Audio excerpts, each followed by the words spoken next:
Уважаемые коллеги, дело Ивана Голунова стало катализатором, стало объединительным делом всей нашей общественности. Поэтому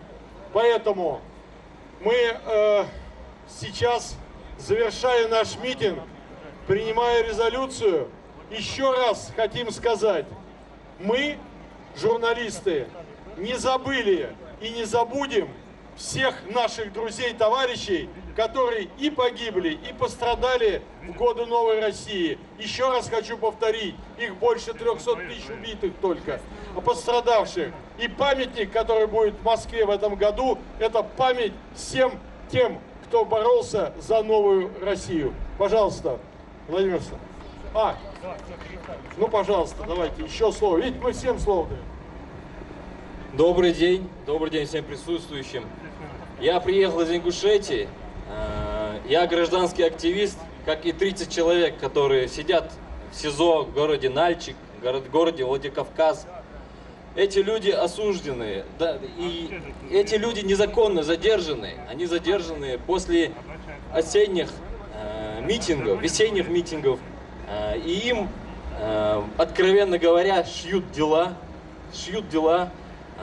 Если в Москве, если в деле Ивана Голунова бичом является полиция, которая работает с наркотиками, то бичом на Кавказе является Центр Центр противодействия экстремизму. Это фактически, этот орган стал инструментом в руках нечестных, лживых ингушских властей, чиновников, в частности, Юнусбека Евкурова, который откровенно им угрожал после митингов, которые проходили весной этого года и осенью прошлого года.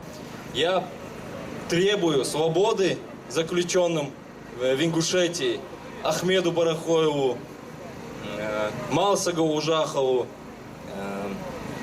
и многим другим, Бараху Чемурзиеву.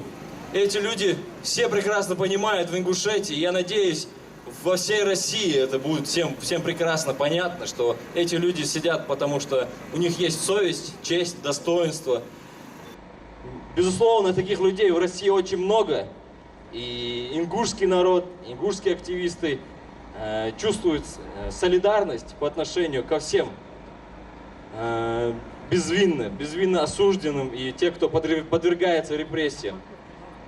Спасибо большое. Я прошу вас всех обратить на это внимание и не упускать это из виду. Всего доброго.